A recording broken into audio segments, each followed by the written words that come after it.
hair. Every time. You did it. I did it every time. Did it. It's I amazing. nail it. I nail So it good. every time. Martha's been asking me about it. Oh, like, I don't know why I've been bringing up long hair lately. And I always bring you up as an example. Yes. I'm so happy. I'm so glad this is on YouTube as well. This is what I love to talk about. People only watch typically like the first minute of a video anyway. So this is all the value they're going to get pretty much right here. It's a lot of value. It's a lot of value. You ready, buddy? It's a lot of hair. A lot of hair. It's a valuable hair. Welcome everybody to your weekly edition of the Not Your Average Investor Show. Today, we got the man himself back in studio, blessing us with his flowing locks of hair in person, perfectly lit. Goodness. And we're gonna, we realized that, there's a handful of questions that start to ping for us. We do this show in order to be attached to the community, to be able to get direct feedback. And what we're noticing is that old investors and new investors alike tend to group around similar questions. Yes. So we're gonna talk about it today in this FAQ section. I'm your host, Pablo Gonzalez. With me in studio, as always, my favorite, the man that I like to call GC because he's got the genius concepts, knows how to generate cash flow, is a great co-host, and because his name is Greg Cohen. Say hello, Greg. Hello, everybody. Fantastic to be with you all. You happy to be back? I am so happy. I was happy while I was there. If you all, I don't think we talked about it last week, but last week was kind of like a bucket list week for me. I got to go and play golf in Southwest Ireland, and I played 6 golf courses that are just absolutely fantastic. We had great weather, great food. People are so kind. So I was really happy while I was over there, but I am really happy to be here too. I'm happy to have you back, man. I enjoyed getting texts from you saying best golf experience of my life. Like you had an overall beautiful day, beautiful course experience. And then you had one of your best rounds you've had in a long time. That's true. How about that? I was peaking. You just want to go low at least one time when you're on these world famous best golf courses that you can be on. So there you go. Yeah. All right. I'm just going to save that and get you started for our little tradition. Do you remember how we started the show, GC? Mr. World Traveler? Roll call.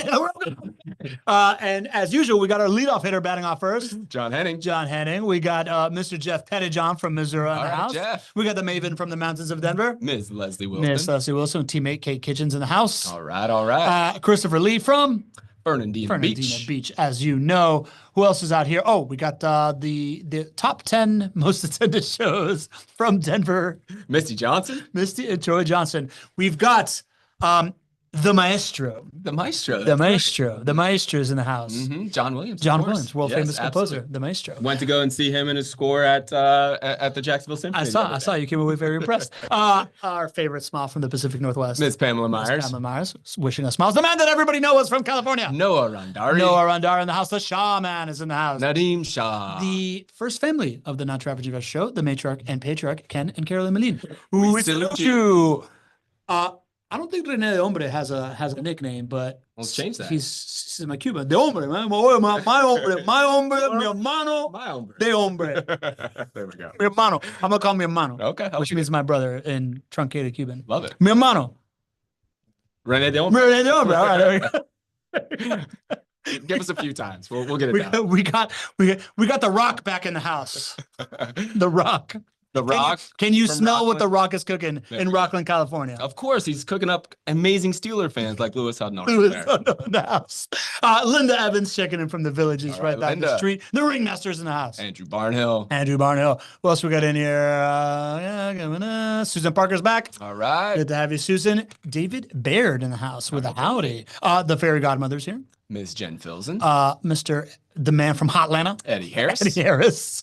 Well, Justine Herrera is back from Burbank, California. Justine, good to have you as well. Anybody? Oh, Linda Mercurio, of course. Fantastic. She's here. Good to have you, Linda. All right, man. I think that's a good roll call right there. Let's get into it. We had some fun with it, and something we haven't had in a while because nothing's broken. But right now, we got some breaking news. We do. Well, you all ask such great questions, and you know what? I don't always have the answers, but I'm typically one phone call away.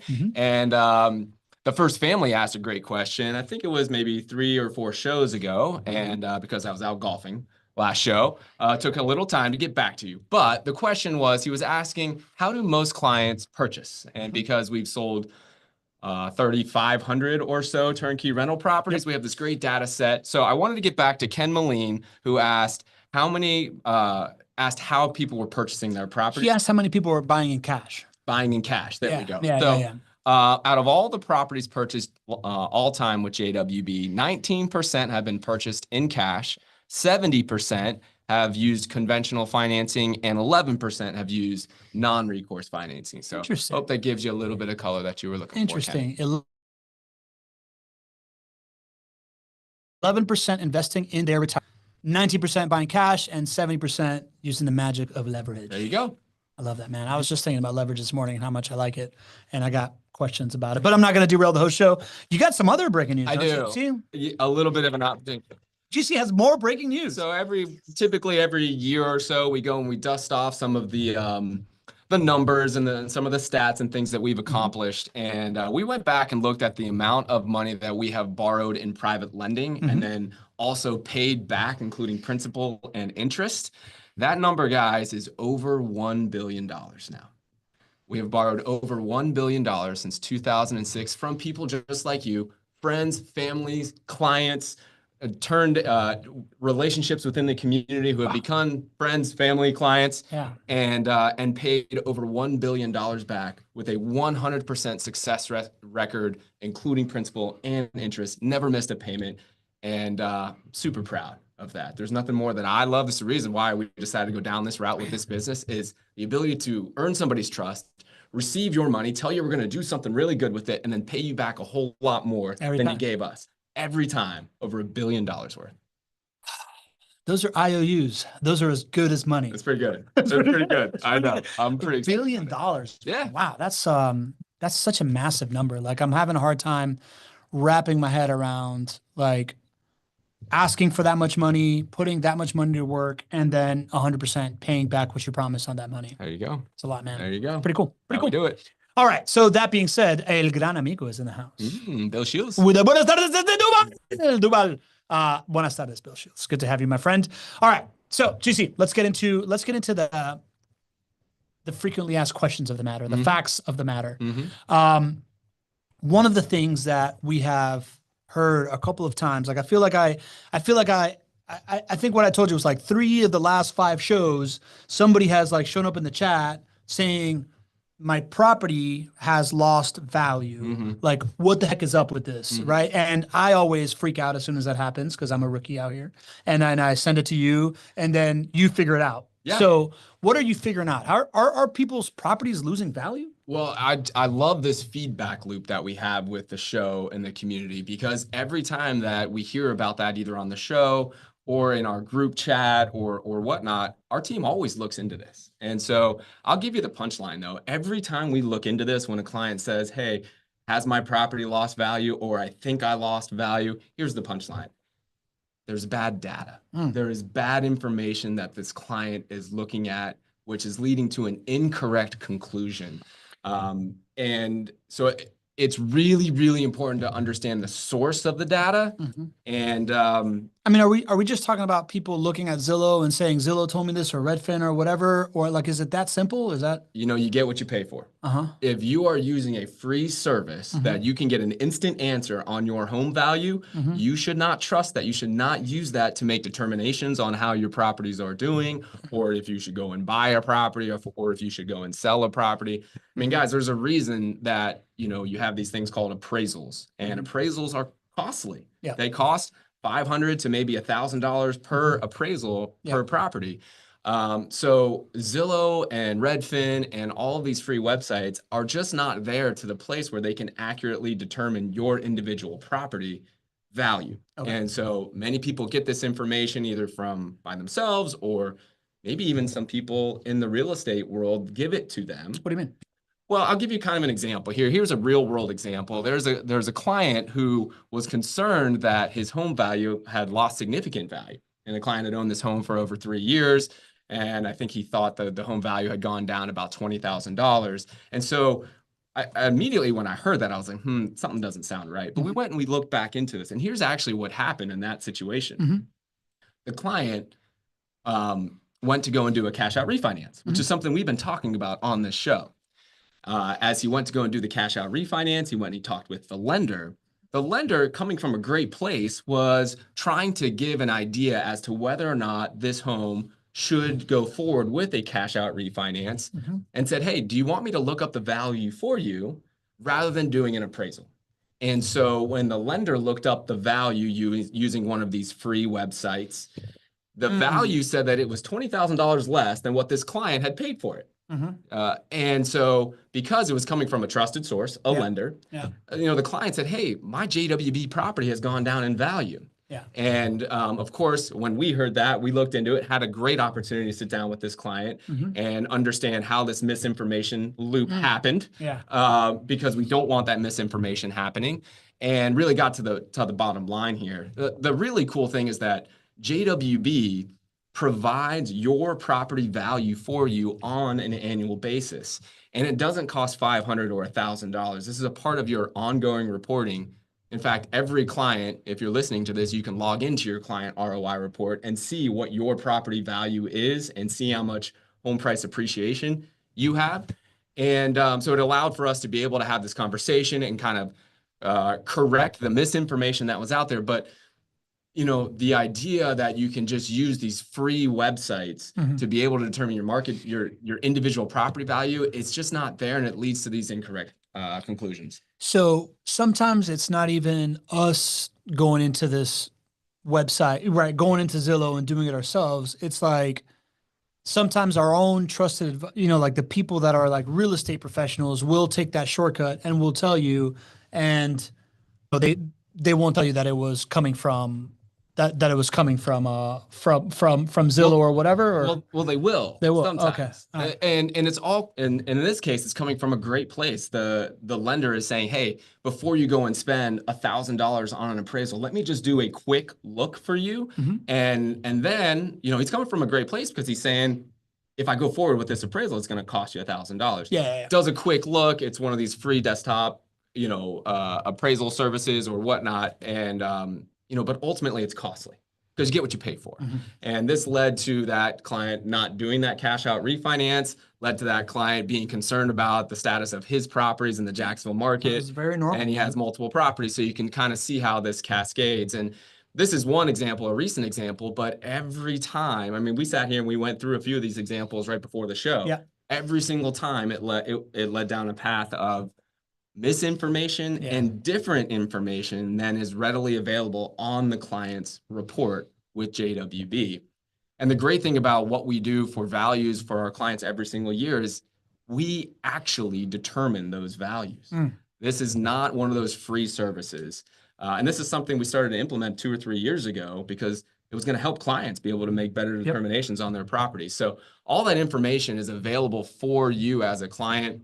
You can log into your report at any time. It's updated quarterly for you.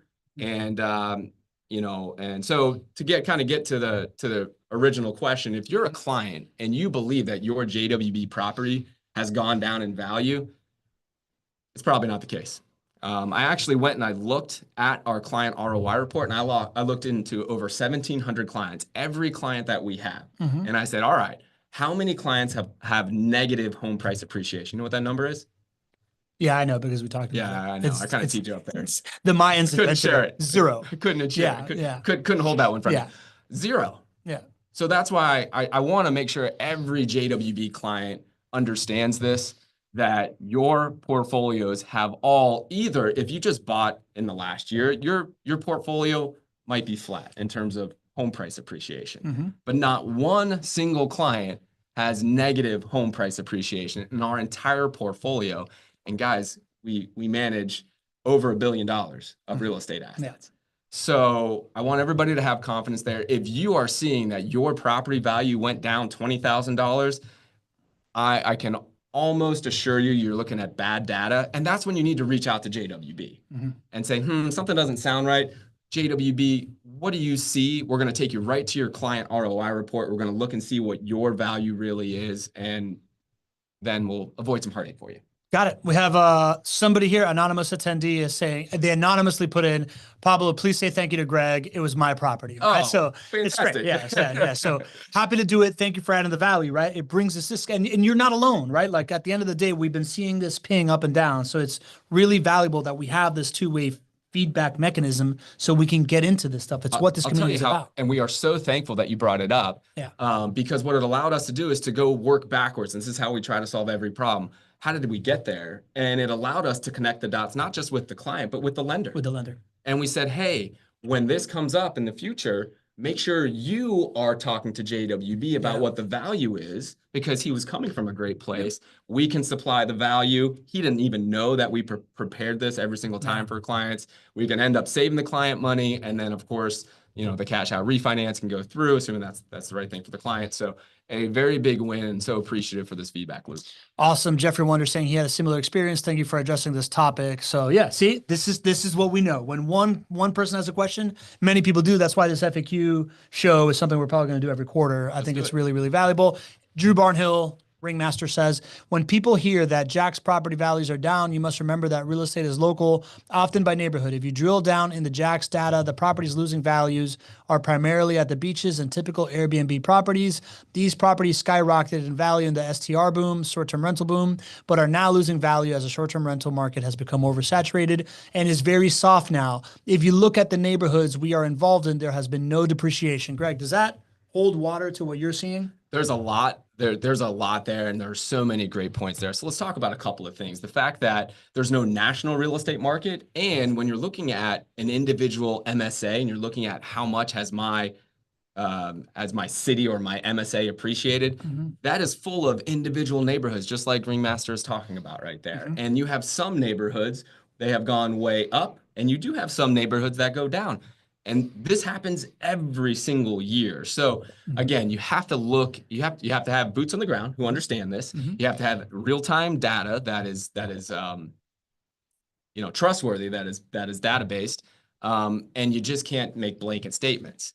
But because we were having this show and I knew that the question was going to come up about market values in Jacksonville, I wanted to go in and just pull some of that macro data to give you guys a little bit of a sense, because some of it is noteworthy now. You going in there pulling data, go figure. Well, I was in Ireland in between my Guinness. I was pulling all the data to make sure. Pull a Guinness and you pull a data. I got you. Because it's something that I wanted to make sure I shared with you guys. Okay, when we're talking about how to analyze a market and how to analyze home price appreciation, you don't want to do it month over month, because it can lead to incorrect conclusions. You always want to look year over year. But we can look at some of the data that maybe is trending over 3 or 6 months and kind of get a little bit of a sense as to where things are going. So I started to pull the data over the last 3 to 6 months to see kind of where our home prices are going. And what I saw is that over the last 6 months in Jacksonville, our home prices on average have declined about 1%. On average. On average. Okay. And this is all of Jacksonville. Yeah, the so everything entire he's talking MSA. about, the beaches, the STRs, all that stuff, our neighborhoods, everything averaged in one one stew. What Drew Barnhill is talking about right there still applies. That may or may not be your neighborhood. It may be the beaches. It may not. But overall, you're going to have about 1% declines. Now, this is noteworthy because we haven't seen that in a very long time. Yeah. And at the same time, it's also not noteworthy. Tell me more. Because here's the deal, guys.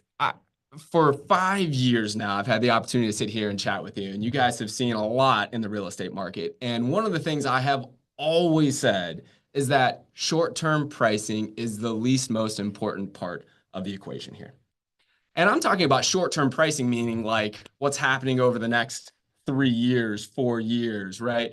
When we're talking about what's happening over 3 months or 6 months, and that our home values have declined a measly 1% over that time period. It's like, I wanted to make sure I addressed it because, I'm a data nerd and I thought it was noteworthy because I knew you guys were asked the question. But at the same time, we shouldn't be talking about this at all in terms of how the decision is made to be able to buy rental properties, because, this is such a beautiful asset class. The only thing is you have to hold on. Yeah. You have to hold on. This asset class is so consistent.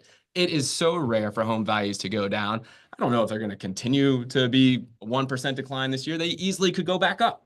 Interest rates could drop.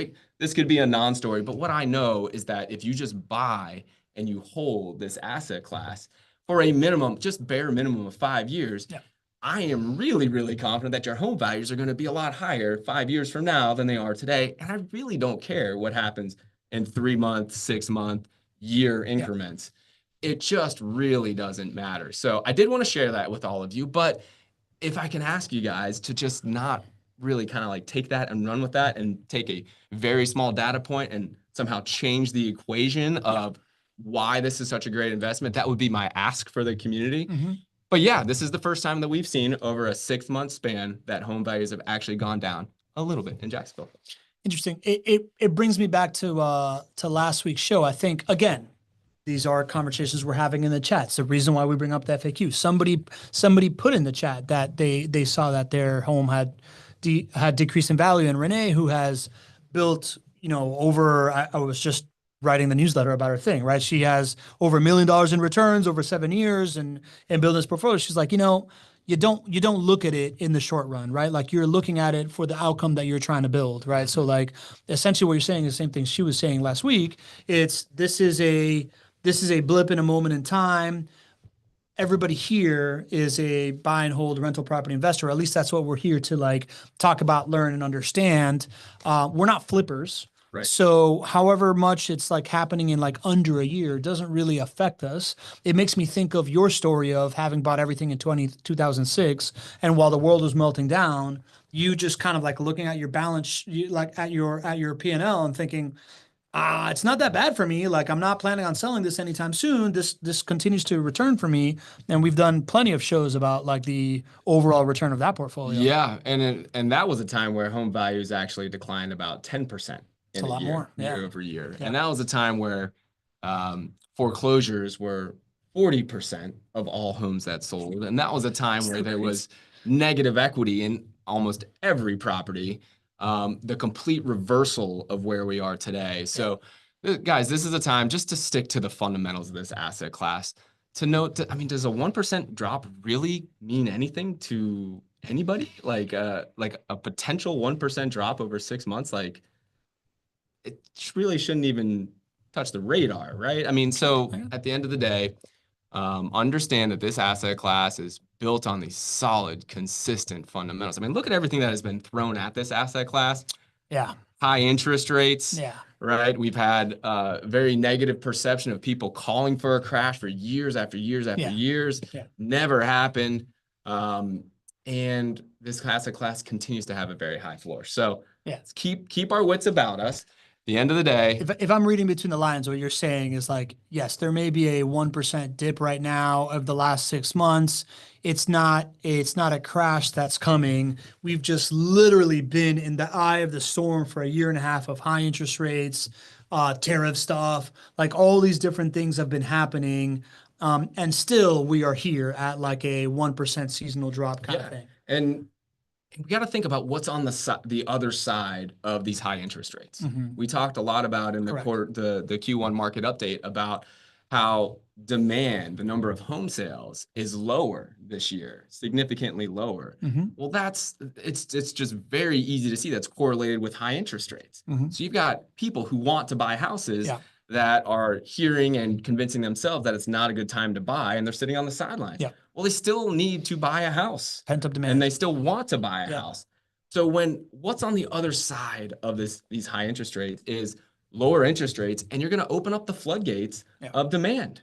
And you're going to see that home price appreciation is going to follow. So, I'm sure the question will be, is it still a good time to buy? And guess what, guys?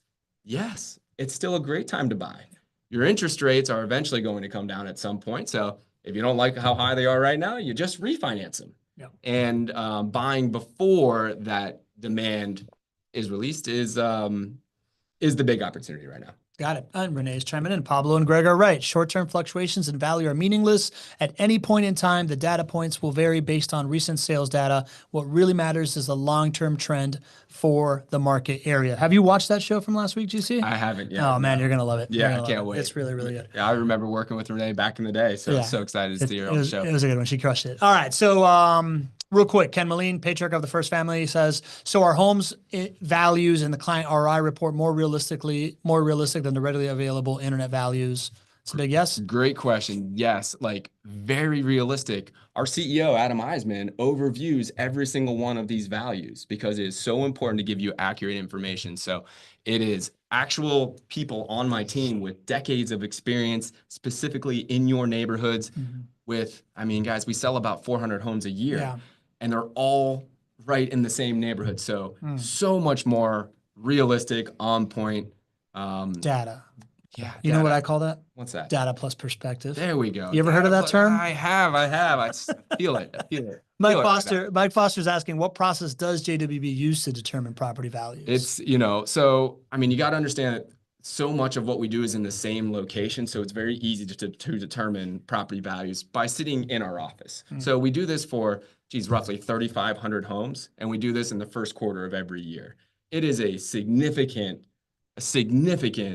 amount of man hours that go into this. So the ones that are very easy for us to determine, we just look at what's selling today. That's right down the road from your home. We're able just to determine a value because we tend to build the same type of thing. It's in the same neighborhood. So there's a healthy percentage of these that we can just look at, put eyes on, make sure it's not anything out of the ordinary and assign a value. But there's still a healthy amount of these that we actually go and do the research on. We'll even go and see the property if it's required. Whatever it takes to make sure that we have a value that is accurate is important. We do this not just for your benefit, we do this for our company benefit as well. If we were just to use Zillow values or Redfin values or House Canary values, I know all of these because when we started to go down this path of determining these values for clients, our first thought was, hey, is the data, we were going to have to pay for it, but is the internet data good enough that it can just assign a value? And I did the case studies on it for about 6 months, and it was just not. It was too wide range, and they couldn't take into account things like new construction, renovations, just couldn't do it. So we just said, we need this data, not just for clients, but for our overall business as well. If we're managing over $1 billion of real estate assets, and we look at the values and we start to see values going down or values going up significantly, there's big opportunities for us to take action on both of those equations. If values are going way, way, way, way up, well, I'm going to get stronger and stronger and stronger with our clients and say, guys, you need to look at repurposing your capital, equity, right? And we're not expecting values to go down, but if that would be the case, then we would be talking a lot about how to act in a time where home values went down. And I'd go back to my own story in 2006 when I had those 40 rental properties and the steps that I took. So we need this information for our business, and it wasn't good enough to use one of these services that we were willing to pay for, and definitely not one of these free services that people tend to use. Okay, got it. So proprietary data, the way that you normally do things, right? There you go. Data, perspective, manpower, and a lot of mathing. There you go. And I'll just say this, it's available for everybody. It hurts my heart a little bit when I talk to clients that haven't logged into their client ROI report, but it's free for all clients. If you haven't logged in, log in, just check it out. You're going to see what your home values are. You're going to see what your home price appreciation is. And if you can't log in, just reach out to the team. We'll get that for you, and then you'll know where you stand. Deal. All right. So that was just one of the questions that we had on the frequently asked questions, but we want to fulfill the promise of the headline, as we always like to do. Another thing that's been pinging, it's around the property management agreement, and there seems to have been some recent changes made in the property management agreement. But the first one that came to mind in the Not Your Average Investor chat was this idea of JWB increasing the amount of money that you hold per property to $500, and whether you guys are like investing that in some way to like make some interest or something like that. What do you say about that? Again, another reason I'm so glad we have this feedback loop, because there's some serious misinformation there too. Let's just start with first about how have we designed our property management company. When we first got into property management, we saw how it was done the normal way, and we thought that was incorrect. We thought that the way that property management has been built, the business model, has led to bad experiences. And if you just have a good experience in rental property investing, you're going to stay in the game long enough, and you're going to see the benefits. So we thought bad property management, bad experience for the user is the biggest reason that more people aren't able to take advantage of this. So we designed our property management different. we said, okay, we're going to serve somebody who wants to be a passive investor, who wants to have an expert make the majority of the decisions for them and wants complete transparency so they know how the decisions are made. But they want a property management team that's going to be able to go and fly and to get things done very quickly. And that property management team probably is going to make better or more sound decisions than they would, just simply because they manage $1 billion of assets in the same market. And so that's how we have designed this property management organization, and our property management agreement is also designed that way. What's the opposite of that? The opposite is somebody wants to be active. Okay, so if somebody wants to be an active investor, wants to make all the decisions themselves, wants to hire their own, do the work themselves, or hire their own contractors, and that's not necessarily wrong. It's just not who we are going after. It's not who we are here to serve. You know, you have to have knowledge, experience, desire to get out there and pound the pavement. But you know, that's just it's just a different approach. And really, that's the more normal approach to property management. And again, you know, most people don't want a second job when it comes to being a landlord. True. And so we said, hey, we have an opportunity to shape this differently. So in our PMA, what you're always going to see is that we're after wonderful experience. We're after wonderful experience for that passive investor. And by doing that, along with designing this so that we can be efficient, that we can make sound decisions, we can do it with limited interruption for you.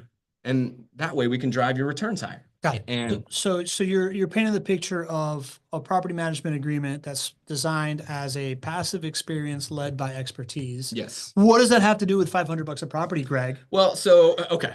So we continue to make changes to our PMAs over the years, right? We've been doing this we started a property management company in 2010. So that's 15 years now. So as you can imagine, there will be things over time that we either understand as a good opportunity to change, or inflation happens and the dollars need to change and what happened. So we have always had a certain part of our PMA that required an escrow agreement. An escrow is another form of reserves. We've talked a lot in this community about the importance of reserves. And I talk about that. And what I mean by reserves are when you buy a rental property, as soon as you buy that rental property, you need to set aside 3 to 6 months of expenses in a separate bank account and keep it there as a rainy day fund. And so the reason that's so important is because, again, it's about experience. That is going to be the most painful part of your experience as a rental property investor when it comes to maintenance costs and vacancy costs. So just set it aside. Know that it may happen. And that way you don't have to dip into your personal bank account to take care of that. So there's your reserves, which is the responsibility of the client to do. And then there's escrows. Escrows is a small amount of money that we require every client to keep with JWB so that, number one, we can ensure a great experience. And number two, we can act quickly to take care of small situations for your resident or for the client. So we've always had an escrow. A couple of years ago, we enacted the changes that I'm going to share with you. So it's actually been a long time. And we went from $400 per portfolio for the escrows to now it's $500 per property for the escrows. So if you're a JWB client, you probably had a call and it said, hey, listen, you know, probably out of your next rent that comes in, we're going to hold an additional X number of dollars, hundreds of dollars, per property. 500 per property. We're going to now move that into your maintenance escrow with JWB. What this allows us to do is to be able to take action on your behalf and solve small problems rather than, and here's just an example I throw out a lot. You know, if we didn't have this, and let's just say that your door, the lock needed to be rekeyed. I don't know what that costs, $100 or something, right? You know, if we were to not have this and we had to call you as the client, we'd first have to get you on the phone. You're busy, you're passive, you're doing something, right? You don't want to get this call. We have to explain it to you. Then you say yes, then you have to send us the money. And then we have to then say yes to the vendor to go out there. I mean, we might be losing a week to solve a rekey.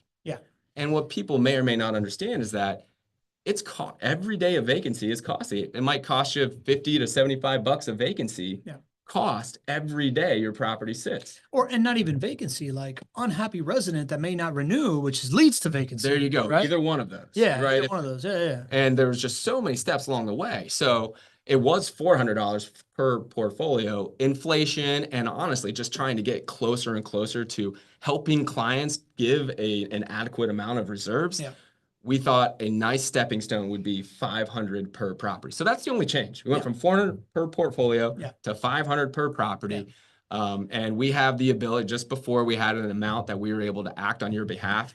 It's that same amount today. It's $500 per incidence that we can act on your behalf. If it's above that. What's the acronym for that? It's like minimum MTs or something like that. It's something like a minimum something. Now that I'm in the it doesn't matter. I don't think we have an acronym for that one, but it's $500. And the threshold is the maintenance threshold. Yeah, and I think it's MT, maximum threshold expense. Anyway. Oh yeah. Okay, got it. Anyways, whatever. It makes a lot of sense to me from the standpoint of what you just said, right? Like you do not want to delay another day of a property being in a turn. You don't want to delay a resident that's just like, I just want my toilet fixed. Why does my little kid have to use my toilet all the time when you can have it fixed? Yeah. For me, right? Like, why are we splitting this thing? Right.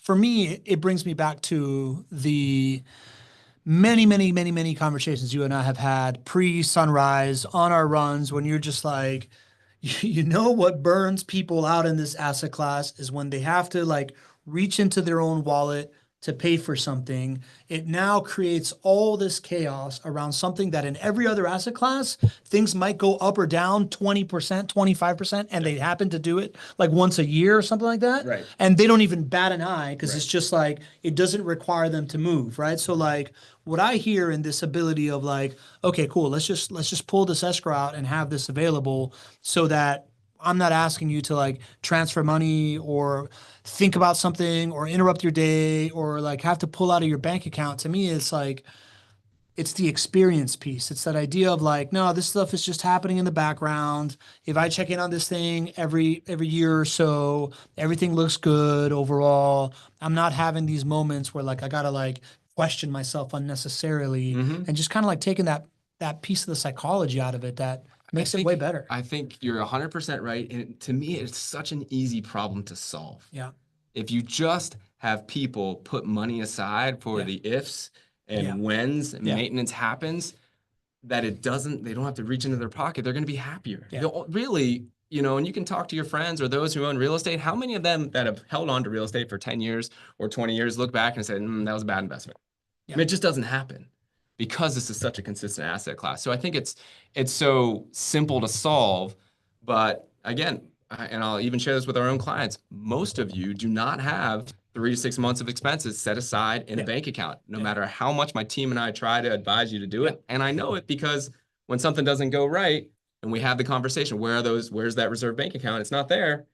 It's something that I would love to see improved. And that was a big shift for us, right? Like as Martha and I were getting more and more comfortable with rental property investing, we talked to the Richies, right? Like Whit and Rich, they're like, yeah, no, we have a bank account like that's set aside. Only property money goes in and out of there. So we don't really feel it. This is why we've been able to buy so many and like we don't feel it and we like love the experience. So Martha and I have done this, right? Like we set aside, I think it was like, I think the recommended it's like you said 3 months expenses. We calculated that as like $12,000. We want to double that. So we put $24,000 into one bank account and we've just kind of let that thing grow. And now, like, as I've said, it's reached like a significant amount where I'm looking to put some of that to work now and go back down. It's a beautiful thing. You see the thing grow. Yeah. Sometimes it goes down a little bit, but you look year over year and it's growing. Yeah. And that's really what's happening in your investment. Yeah. And it's taking that knee-jerk reaction of like, oh man, this $1,000 bill came in.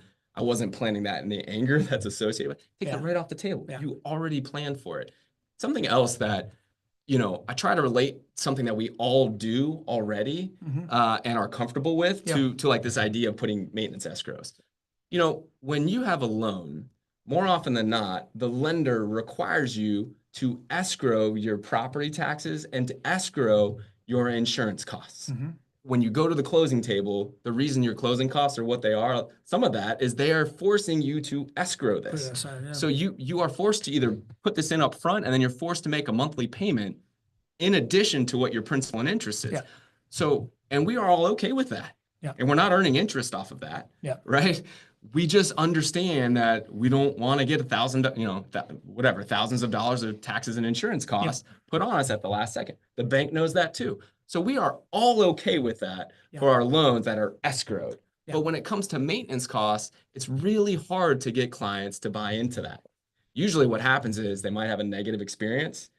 And then we say, hey, listen, before the next time that this happens, let's go ahead and set that aside. And then get a little bit more buy-in. But I'm really glad that we had this we have this opportunity to have this conversation, because I think it is so critical for your happiness, your longevity in this asset class, so that you can be there for a full market cycle to see all of the positive benefits that are continuing to happen. Love it. Speaking of seeing positive benefits, I think a lot of this, part of that FAQ when it came through had a little bit to do with transparency, meaning for me, I have 3 properties. If I put aside $500 in an escrow account, I'm not making interest on it. That's not life changing for me. If I have 10 properties, that $5,000 probably not life changing for me either. But if I was to add up 6,000 properties, $500, that's a whole ton of money that you guys could be making interest on. Right. Is this money that you guys are putting to work for yourselves, or is this completely set aside? No. We cannot take your money and then go and invest it. We cannot earn any interest on your escrow money. It is not allowed for us to do that. So exclusively done to set aside for this. Absolutely. Okay. I'm glad you answered that. I'm glad you answered that. You pass. All right, here we go. So can we run through real quick the other kind of like changes in the PMA? Sure. All right. So we've got so we increased our emergency approval percentage. So I believe it used to be $400 and now it's $500. That means that if there is an emergency item, you empower us to act on your behalf to take care of that item if it's $500 or below. Seems right in line with the same decision. Yeah. And keeping up with inflation and stuff. There you go. Yeah. We talked about escrows on file, and then we've got, so clients, I think for the first time last year, saw a $49 fee, an annual fee for their for JWB property management. This fee covers your market analysis, it covers your accounting forms, and it covers the technology fee. And this is pretty common, especially with, I would say, more professional property management companies to charge fees, especially for the accounting that goes in place to make sure that this is easily done for you around tax time. But I think the easiest way to help people understand what the value of that $49 is to think about the previous example we just talked about, where the comparative market analysis. Right? Yeah. JWB uses actual humans to go out and assess your property value. We do it every single year. And if you go and get an appraisal, that's going to cost between $500 to maybe $1,000 to be able to get that appraisal. So that's like a $500 to $1,000 appraisal done for you every single year, and that's included there. Of course, there's all of the Schedule E and the accounting forms that are included there, and then there's the client ROI report, which I haven't seen anything like it out there in the marketplace. This is something that we built. It's proprietary to JWB, and you're able to see your home price appreciation, your tax savings, your principal pay down. Your net rental income, you're able to see how your rental properties are able to perform. You can compare that against other places that you have your money, all for $49 a year. A year. Okay, cool. So anything else there? And the last one is contract renewals. So we've always had a contract that renews automatically. If you would not like JWB to be your property manager, you just have to give us notice. It's the same way. But for this contract renewal, one of the things that we added was the ability for JWB as the agent to make modifications to the agreement, and that it would auto renew unless you told us you didn't like the changes or you didn't like working with JWB. So this modifications, the ability for us to make these modifications is really important for us to do. So that's the change. Prior to this rollout, anytime that we made a modification, we had to go and get, about 2,000 property management agreements re-signed. And you can imagine the amount of work that goes on in JWB. So we know enough after going through this, a few times in the course of our history, that there will be changes that are necessary to ensure experience and to ensure that we're able to drive returns on investment for you. That's going to happen in future years. And we're just simply not going to go and do 2,000, 3,000 worth of property management re-signs every Yep. single time. Yep. So yeah, so that's the contract renewal, and again, we do need to give you that notification. But yeah, those are the 4 major changes there. I think when you preface it all as passive experience led by expertise, all of these changes kind of make sense, right? Like that last one of like, hey, let us amend this thing as we see fit in order to, guarantee this passive experience. We're asking folks to trust our expertise. This is what you're putting money in here. And oh, by the way, part of it is a fee that we pay in order to keep everything very transparent so that you can trust the expertise and you can always like call us on anything that we're doing, right? Yeah, absolutely. Got it. Jeff Wonder is asking, can clients in turn request contract modifications? Can clients in turn request contract modifications? I mean, we always have an open dialogue with clients. However, the chances of one individual client modification going through when we manage over 5,500 homes is pretty unlikely. But I'd say let's always have open dialogue, because if there's something that's important to you, it's important for us to know that.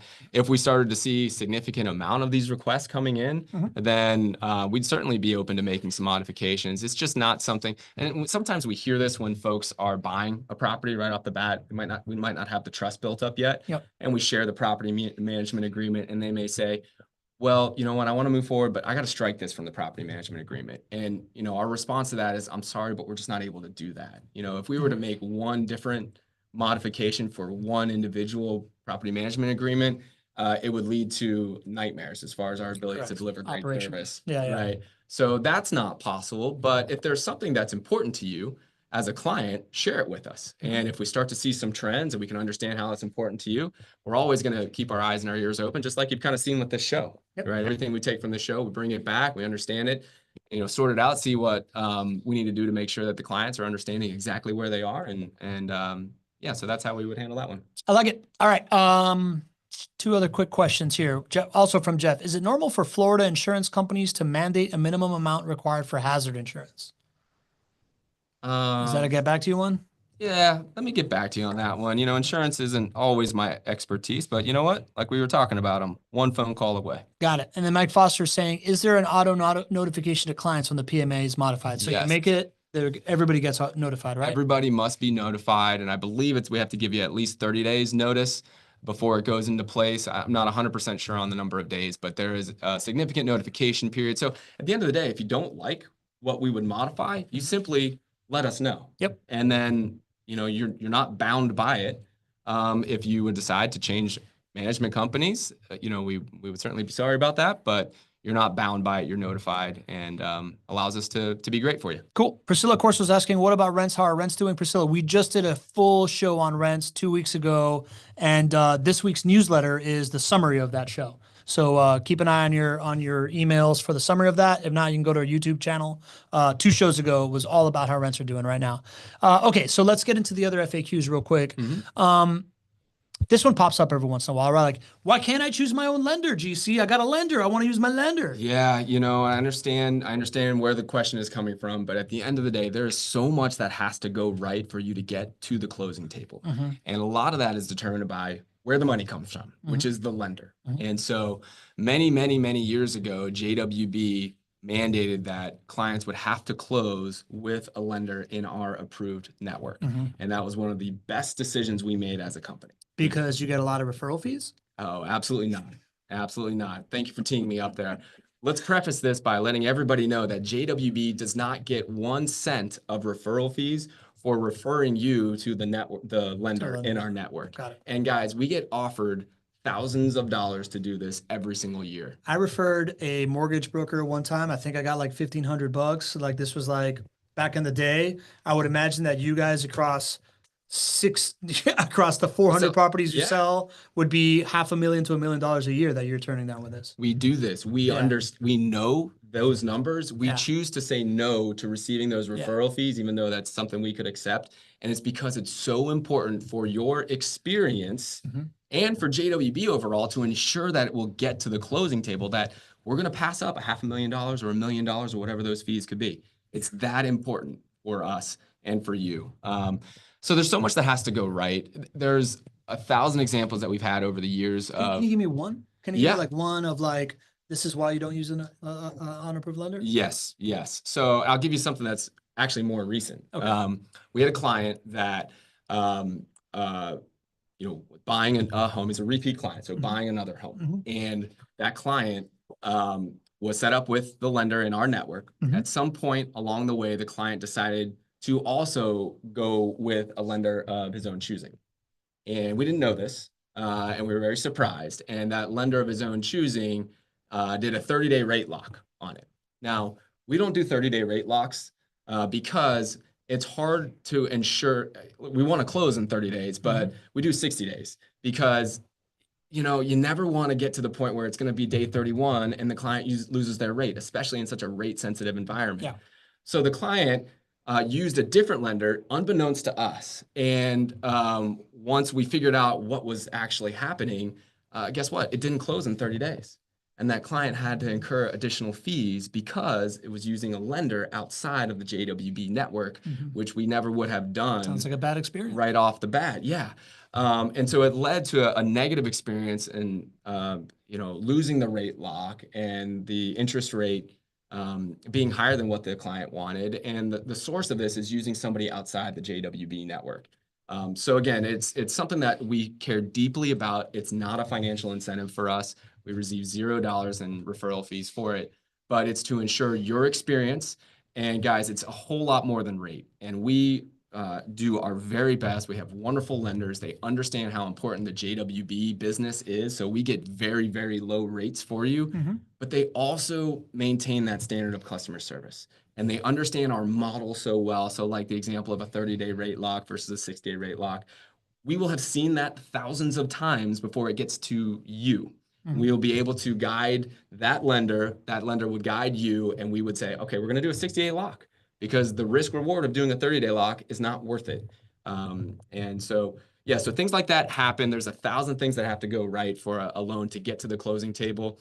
And we're going to ensure that you're with somebody that low rates, wonderful client service, and gets the model. And that's just very, very rare to find. Got it. Okay. So it's interesting how it's all been, these are questions coming from everybody, but like, it's always really refreshing to me when I can see a business and analyze all the decisions based on an overriding dogma, right? Like so many businesses are just like, well, we're here to make money or we're here to blah, blah, blah. But when you have like a real point of view and you see it throughout things, like these are all a bunch of different questions coming from different places about different parts, but it all goes back to this is being designed to be a passive experience led by expertise. Yes. Right. So like I'm just having this aha moment Yeah. as like a business nerd analyst that I like to be.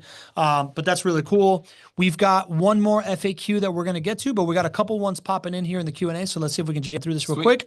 Patriarch of the First Family, Ken Moline, we regard you, says, we have several homes with septic tanks. Each of them seem to need $650 service, holding tank pump out, or city permit fee. Do you recommend a higher repair escrow amount to cover this type of annual expense? Ken, I think you just subscribe to the 3 to 6 months of expenses per property for your maintenance reserves. And, I think putting more into the JWB escrow is a really healthy idea because then it's even easier. There's 2 ways to go about this, right? You can keep the reserves outside of JWB, and that's there. That solves sort of half the problem for me. You don't have to dip into your personal funds if it's there. The other choice is to put more and more of that into the JWB maintenance escrow. When you do that, then we don't have to ask you for the funds, meaning we don't have to wait for you to transfer the funds over to us. If it's over $500, we have to ask for your approval, which we would do, but at least the money is right there in the escrow. We can be lightning quick to solve the problem. And again, full transparency from us. If it's over $500, you're going to hear from us and get your approval before we would take action. If it's less than $500, we're just going to act on your behalf, but you'll see the bill, you'll see the invoice, you'll see that it's not marked up by JWB. So, Ken, I would subscribe to that 3 to 6 months. I would put more and more into the maintenance escrow to ensure that your client experience is top notch, and your septic fees are a part of that. That's going to happen. So you don't have to. So you don't have to log into your bank app and transfer money. Exactly, especially for something like that. You know it's going to be a recurring expense every year or two. How does one put more money into the JWB escrow? You just let us know. Just be like, hey, take this Yeah. much more from the rent next time. Yeah, I don't know if you have to make a one-time contribution or if we can just take it from the rent, but just reach out to your JWB portfolio manager, let us know. And then what we do is we maintain that minimum of your maintenance escrow going forward, and you never have to think about it. Easy peasy. John Bradford says, do any of your lenders do a first position HELOC instead of a regular mortgage? Yes, absolutely. We did a show on that not too long ago, John. So if you can go to the YouTube channel, I'm sure you'll find the show. We explain that, or just reach out to your JWB portfolio manager. Or if you're not a client yet, just reach out to our team. You can set up a call at chatwithjwb.com. I remember the text number 90329 904-293-0. You know, I got you. 904-293-0341. I remember. I remember. Joanna saved it. Joanna saved it in the chat. Thank you. Yeah. All right, we got one last FAQ here. Real quick though, Mike Foster, in the Q&A, I don't think this is an FAQ as much as just a very nice thing to say. He puts, my wife and I have been investing with JWB for over 13 years now. This company is spectacular, all caps. If we had to do it all over again, we would place just about all of our investment funds with JWB instead of so many other ordinary to awful investments we've experienced over the years. Mike and his family are very special to us. Mike has been a client for so many years, and it's really fun because Mike's seen us really kind of grow up as a company. Yeah, 13 years. Yeah. So those types of relationships, we're blessed to have, a handful of relationships like Mike's, and very, very special. Mike, thanks for being a part of this community. You're here all the time, and when you say nice things like that, just means a lot to me. So thank you. It's awesome. All right. I saw this happen live at the summit, and then I know that we get it every once in a while on the show. This idea of like, hey, cool, GC does these like awesome portfolio analysis, build a plan. We do these special webinars where we show you these like outcome-based. That's what I want. How can I get like that GC treatment? Like how do I get a portfolio like you do built on the show, GC? A theme that you've seen on this show is we model our business and our systems and our people after kind of some overarching themes, right? The dogma you were talking about earlier, right? Like the ability to do this business differently. Well, you see that in property management, but you also see that in how we think about rental properties. We think about financial outcomes. We think about understanding what your goals and your resources are. And then we simply use these beautiful assets to accomplish that. But that's not just in my head. Our entire team here is built with this kind of mentality, right? We think very differently about rental properties. And so it's a long way of saying, guys, if you want to have the GC treatment, just get on the phone with my team. We train our team with the same way of thinking. We've been doing it for about 20 years. The people in leadership positions on our team here have been in these positions sometimes 10 years, 15 years. Those are the leaders in our company. So we're able to kind of take these different thoughts and help at all stages of the organization. So if you talk to somebody on the JWB sales team, the first thing they're going to ask you is about your goals and your resources. And we're going to use those constraints to then put a portfolio together for you.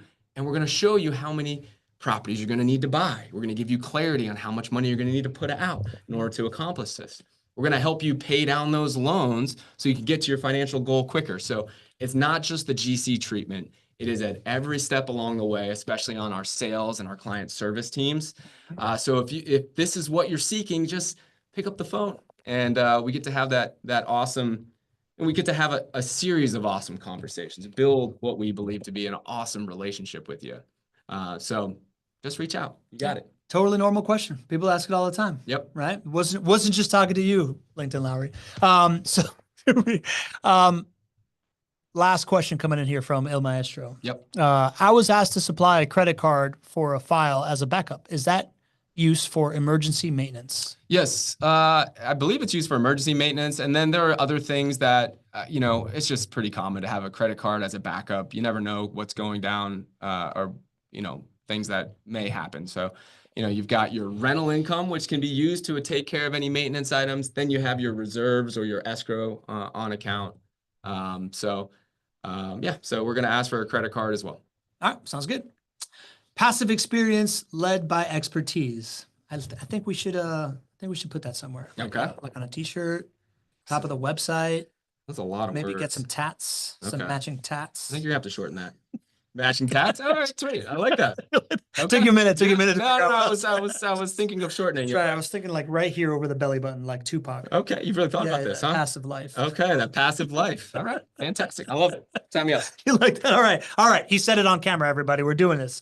Good to have you back in studio, buddy. It's great to be back, bud. Yeah, man. It's good to do it with you here. Thank you to the community for showing up for FAQs. Again, this show, it's meta, right? Like these are questions that we're hearing from you. The fact that you show up here every week, the fact that you're interacting with us in the WhatsApp chat, all these different things is what feeds the show. So thank you for taking an hour of the middle of your day every Tuesday or just this Tuesday to hang out with us, ask us questions, be part of it, add value to each other's lives.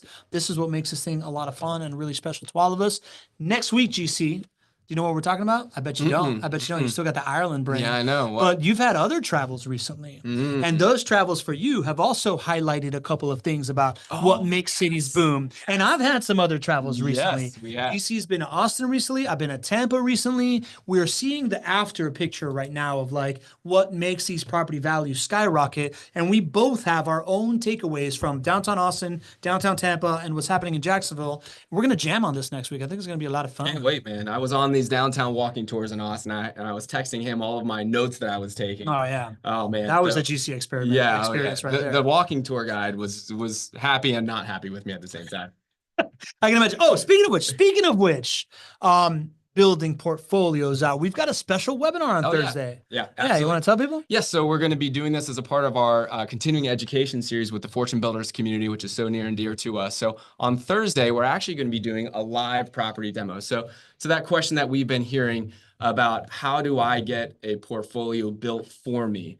I'm going to be doing that live with you all on Thursday. You all are invited. It'll be a lot of our friends from the Fortune Builders community, but everybody in the Not Your Average Investor Show community is also invited. So it's Thursday at 2:30 Eastern time is where we will be. We're putting the registration link in the chat right now. So you can just go there, register for free, and then you'll get to see an actual, I'll take you from goals and resources, working within those constraints, helping to build the right portfolio. Why did I choose these assets versus over other assets? And then how are we going to take this all the way to the finish line of financial outcomes? If you were a software company, this would be a demo. There we go. It would be a live demo. So this is like a live demo for how you build an outcome-based plan for real estate investing. Absolutely. I think our job is done. Our job here is done, geez.